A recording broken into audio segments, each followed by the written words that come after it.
ജോർജിനെ KSU പ്രവർത്തകർ ആക്രമിക്കുന്ന വീഡിയോ ദൃശ്യങ്ങൾ നൽകുന്നവർക്ക് 1 പവൻ സ്വർണം മുതൽ കുഴിമന്തി വരെയാണ് സമ്മാനം. തെളിയിക്കുന്നവർക്ക് കുഴിമന്തി വാഗ്ദാനം ചെയ്തിരിക്കുന്ന സൗജന്യമായി. CPM സൈബർ ഹാൻഡിലുകളിലും പാർട്ടി നേതാക്കളും ഒരേ സ്വരത്തിൽ ആരോപിക്കുന്നത് കയ്യേറ്റം നടന്നുവെന്ന് തന്നെയാണ്.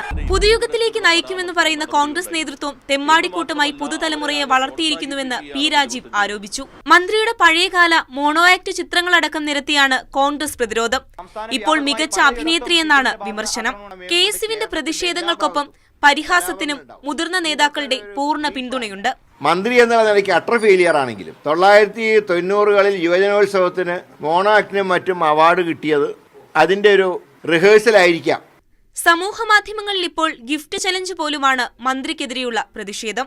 വീണ ജോർജിനെ KSU പ്രവർത്തകർ ആക്രമിക്കുന്ന വീഡിയോ ദൃശ്യങ്ങൾ നൽകുന്നവർക്ക് 1 പവൻ സ്വർണം മുതൽ കുഴിമന്തി വരെയാണ് സമ്മാനം. ആ നാടകം തെളിയിക്കുകയാണെങ്കിൽ യൂത്ത് കോൺഗ്രസ് കുഴിമന്തി, ആ തെളിയിക്കുന്നവർക്ക് കുഴിമന്തി വാഗ്ദാനം ചെയ്തിരിക്കുന്ന സൗജന്യമായി. ഉമ്മൻചാണ്ടി മുഖ്യമന്ത്രിയായിരിക്കെ അദ്ദേഹം സഞ്ചരിച്ച കാറിന്റെ ചില്ല് CPM പ്രവർത്തകർ തകർത്തതും സമൂഹമാധ്യമങ്ങളിൽ ചർച്ചയാണ്. ഫേസ്ബുക്കിൽ ചാണ്ടിയുമ്മൻ അത് കവർ ചിത്രമാക്കി മാറ്റിയതോടെ ചർച്ച മുറുകുകയും ചെയ്തു.